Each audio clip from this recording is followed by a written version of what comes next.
Greetings students, I'm your instructor for this course, and what I'm going to talk about now is going to be about the posting, the major writing assignment we have.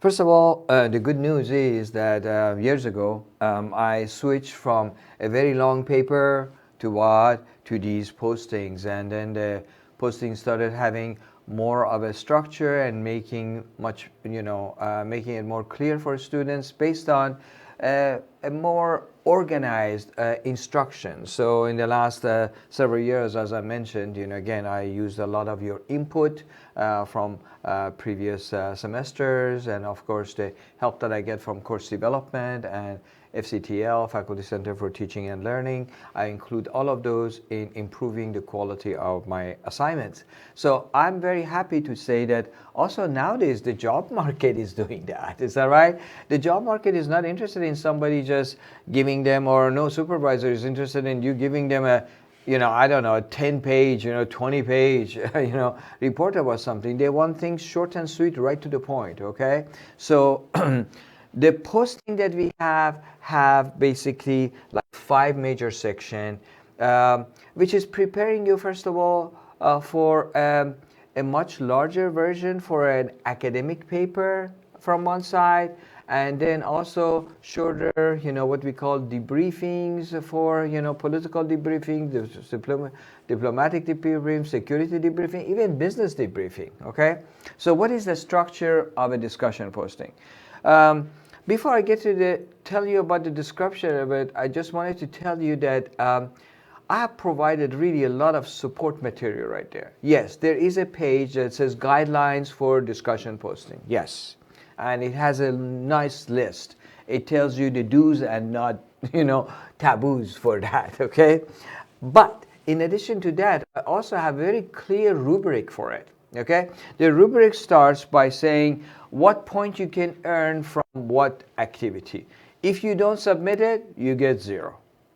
If you get 1 point for the first part, which is introduction, and that's minimum of 100 words. And these are all your own words. There is no citation, quotation, references, anything else in introduction. Because in introduction, you tell somebody, this is what I'm going to talk with you about, okay? There's no need for citing somebody else. It's you. It's your idea, okay? By the way, we have the same thing in the conclusion in part 5, In conclusion, you remind them major points you made, so to make sure that the audience, in this case, your TA and myself, okay, we understand what you said. This is an exercise for future because your supervisors, they're going to be judging you based on that. If it's going to be an academic supervisor, if you're going to move on from your bachelor's degree to a master's or a PhD one day, or professional schools like law schools, business schools, God knows, okay, whatever you decide to do. And if you decide to go to the job market and then they give you a task and you have to do it, they want you to do it in short and sweet and very, very effective and efficient way, okay? So this helps a lot of people. So conclusion would be, as I mentioned, a general, notion of that. The conclusion is the major point of it. So in that regard, we expect you to write a little bit more than 100, which is about 250 words. It's like basically 1 paragraph, okay? I mean, that's not a big deal. All right.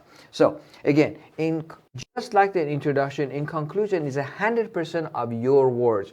Don't cite anybody. Don't borrow anybody's idea. You tell us from this discussion, posting, writing, what did you get out of it and what you're trying to communicate with your audience. In this case, us. Okay. That's right. So for conclusion, you also get 1 point. Now, what is in the between those? One is there is a section called which is the second section of it. It's called actually required reading. What's required reading? The required reading in that module. So remember, you have to do either read either 1 or maximum 2 chapters of our text. Okay, and then in addition to that, there are like 2, 3 maximum if they're short articles that you need to read. So you have to read them, understand what they say, and then paraphrase the main ideas. Is that right?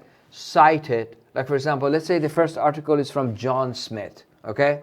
And his main point is international relation is a very important what field in contemporary world, okay? Maybe that's his okay, you paraphrase this. You don't use exactly word by word of what he says. You paraphrase it. Then you open a parenthesis using what? MLA, what? MLA citation. Now, why MLA? I used to ask students to do, for example, Chicago style or APA, which we political scientists basically use. But I noticed many of the students, they don't know that. And maybe it's too much to expect them. But almost every single student know what? In-text documentation of MLA because they have learned it, okay? So, as you can see, I just want to make sure that you basically cite it and not necessarily just evaluate you based on your citation style. You can learn that one. It's not a big deal. It's all right? The main point is citing it. So you cite it. You said, okay, this is what John Smith said. And then you read an article by, I don't know, Tom Hopkins. Is that right? You read that one. And then again, you summarize it in your own words. This is very important, guys. Your own words. You open a parenthesis. Hopkins, comma, 3, page 3. Is that right? Or something very, very important that this person said. Mary Jones. Is that right? So you put Mary Jones's idea. So here we go. We have in the required reading section, you basically read and summarize and then cite right after every single, source where you got that information. Now, this part of it is about 200 words. Again, less than a paragraph. Okay? Most students actually take much longer to do this. But I'm talking about right a bare minimum based on our rubric. Because according to our rubric, you need to have bare minimum of 750 words. Okay? Bare minimum. All right. Now, as I mentioned, most students, they do a lot more. You want to know how a student does? I also included, in addition to the guidelines for the discussion posting, in addition to our rubric, I also put, with the permission of the student. I didn't do it on my own. I can't do that. It's all right.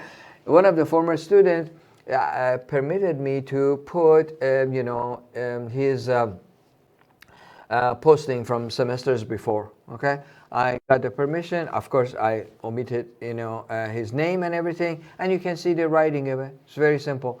And then this is what I want you to do. If you do not know what you consider to be, you call it, I think many students, they call it formatting. We call it methodology. So, right? So please follow the methodology or format of that sample discussion exactly. All right? It has, for example, the section title and then a paragraph underneath that, and right after that, it has, for example, if it's introduction and conclusion, there is no citation. Is that right? It just has the word count for that particular paragraph. All right, and it has it actually bold, so when we are reading it, we can remember what it was.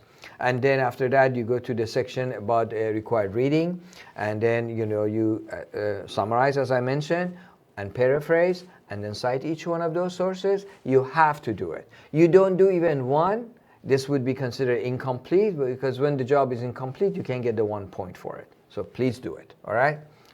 Don't, just do 1 out of 4 or 2 out of 4 or say, oh, I did 3 out of 4. I'm sure they agree. No. If it doesn't have all 4, sources, or 3 or sometimes 2. I mean, it's not always 4 though, usually 1, 2, 3, 4, but depending on the module, all right, and the reading. So just do it. Then after you're finished with this part, then we go to the next section. The next section is called analysis. What is going on? So you already have an idea about the question that this, discussion posting is all about. The questions are listed over there, and guess what? You have days, time from the first day and first hour that our, semester starts, right, to the day of the deadline. And the deadline is usually a day before the lectures begins. Is that right? Okay. So for the first one, you don't have as much time. It's only 1 week. Is that right? Because you're finishing module 0. And the module 0 is basically the first week of the semester when students are moving around here and there. But you need to have it all set and ready before module 1 starts, which is on week 2. Is that right? So that has to be basically all set, prepared, ready to be posted by what? By latest the Monday before what? Monday of the second week. Okay, so what do you do in that one? In that one, what you need to do is you need to find two articles, okay? At least, or some students, they find three. That's fine, okay? But at least two articles that they talk about that topic from different perspective and from different sources. And, so, they very, also from different authors, all right? So don't go and say, oh, wait a minute, I read the article in our, that Dr. Sadi provided in the module, and then also I read the textbook chapter. Oh, guess what? I found an article also by author. No, you're already been exposed to his point of view. I want you to find something different from different perspective. Is that right? Now, when I say different perspective, what you find might support what you have already reported, might deny it. Fine. In any case, you're not a loser. You're a winner. Is that right? Because you either find an article, you say, look, as you can see, this article also supports what I have been arguing and, based on the readings that we have had. Is that right? Or you can say that this article presents a different point of view. In both cases, you read that article. This is the article you find with your own internet research. Okay? And I'm going to talk about what are these articles all about later. But here we go. You cite, and then you cite it. You just paraphrase it and you cite it. Is that right? So that's fine. That's one. Then the second one, is that right? That has a different point of view. Don't choose, for example, let's say we are talking about an issue associated with security. Is that right? Don't choose one article for CIA and one article from NSA. Is that right? They're both agencies of U.S. government. Okay? They usually say something very, very similar. So my suggestion is, for example, if you choose a government source, go and choose a private source. If you're choosing, for example, an American source, let's say, for example, one of our major newspapers, all right, Washington Post, New York Times, Chicago, Tribune, is that right? Miami Herald, whatever, okay? San Francisco Chronicle. Or you could be going, so those are the major newspapers. Of course, there are some magazines like U.S. News and World Report, is that right? Time Magazine, Economist, these are very famous magazines. Or you could choose a new source, like what? Like CNN. Okay, like for example CNN, which is online. You can choose ABC News, CBS News, PBS News. Is that right? Do not underestimate the material comes from the PBS channel here in Central Florida, from University of Central Florida. I tell you what, I love the news hour of the UCF, on PBS. It's very, very, very well balanced, very well thought of. In the middle of it, they don't try to sell you a headache medicine or, I don't know, some new soda or some new sandwich or something. It's really well balanced, and people, they talk about something, and they usually try to cover both sides and everything. Some other people, I don't know, they're trying to make sure that, for example, the owner of the media does not get offended. Let's say ABC, for example. I'm not saying it's bad, okay? ABC is owned by Disney, okay? So most likely they're not going to say horrible things about Disney or any of the companies that Disney owns, is that right? Or for example, NBC or CBS, they're all owned by different companies, okay? So, but PBS is not owned by anybody, is that right? Public channel. So, and they used to get a lot of funding from government. Right now the government funding is very little, and they can be actually very, very critical of our government or anybody else. So they speak very, very independently. So do not forget PBS, sources and everything. That's a very good one. Of course, in addition to that, you can also use even news agencies. AP, Associated Express, is that right? Reuters, what is it? Agence France, is that right? The French, news agency. Those are fine as well. There are a lot of sources, not just print, but also electronics that you're more than welcome to use as, of course, an article from them. Is that right? And then sometimes the news agencies, the author is not very, very famous, so they just say, what is it, staff member. Okay, you just, in that case, you cite it as, let's say, for example, you cite actually the agent, the source twice then. New York Times, is that right? New York Times staff. And then, the title of the article, follow the format that we have in that, example. And then, of course, the publisher publisher would be newyorktimes.com online, is that right? And then the date, the page numbers, blah, blah, blah. And last but not least, the URL. And very, very last thing, what? The date that you actually access it. That's very important because sometimes the links, they break or something. We need to make sure that everything's okay. So then you have also the analysis, and then, which is part, 3, and then you go to the conclusion, and that's the part that we really want to see because that's your opinion. Is that right? That's very valuable. The last part after conclusion is works cited. What do you cite? Well, you don't need to cite, okay? You don't need to list like little bibliography or reference section. Is that right? You don't need to list our required reading. We know what that is all right? The only thing you need to cite is the 2 or maximum 3, or some students are very, very ambitious. They find 4. Fine. Okay. Whatever, how many articles you find. But you need to have minimum of 2, okay? Because we want to make sure that you're exposed to at least 2 different point of view, different from what you have been reading in the required reading. And required reading, for many people, they translate into what? Literature review. Is that right? When you become a graduate student, that's the part that they call literature, because it's established literature for that particular topic. Is that right? And then you move on to do your own research, and that's your own internet research. So that's basically the structure of our postings. It's very simple. And as I mentioned, they're open. All of them are open from the first day of what? From first day of the class. And I really recommend that you start doing the first one first. The first 3 are strongly recommended, okay? And sometimes I make them actually required. Look at the syllabus very carefully to see what I've done that particular semester. And then after you build your skills and everything, and you work with on the posting, you need to work very, very closely with the TAs, okay? That's very important because what I do is, I can answer some question too, but because that's the only thing I leave in terms of grading to the TAs. I grade all of the exams and quizzes and everything else, especially finals and everything else. Finals, first exam, second exam.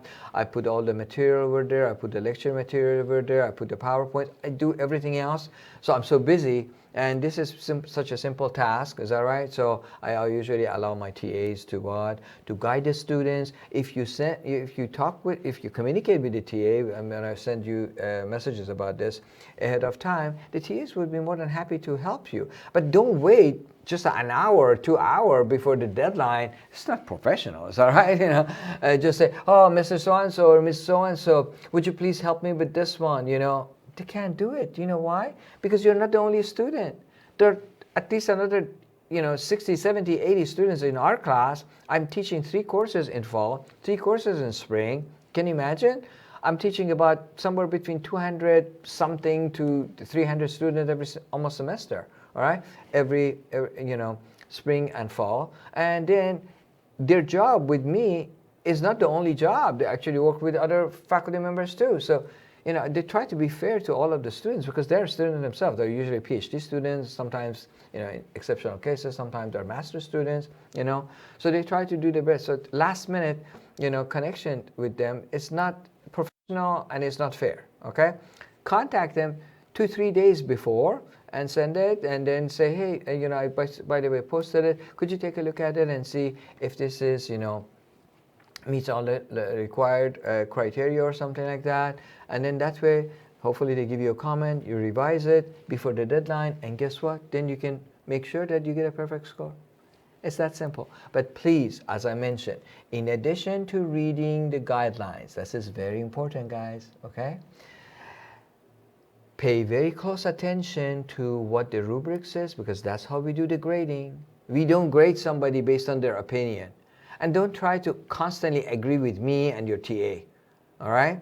No, we actually like people to have open, mind and look at other possibilities. You're not going to get a point because you're going to agree with me. You're going to get a point for what? For following the instruction for every section, all right? Okay. Thank you so much for paying attention. I wish you the best of luck. Remember, there are 11 of these required posting. There is one optional one in module 12. So there is 12 of these posting. How many do I want? 6, the top 6 scores. Okay, I'm hoping you really secure perfect scores in those 6. So you get what? You get basically 5 out of 5 in 6. That's 30 points. That's 1/3 of your final grade. Is that right? You do that one, and you have already secured, quizzes, quiz scores. Is that right? And then the midterm and the final, and you earn the grade that you've been so hard working for. I would enjoy it. I want everybody to what? To get a good grade. All right? That would make me happy. You take care. And if you have any question, email me. Bye.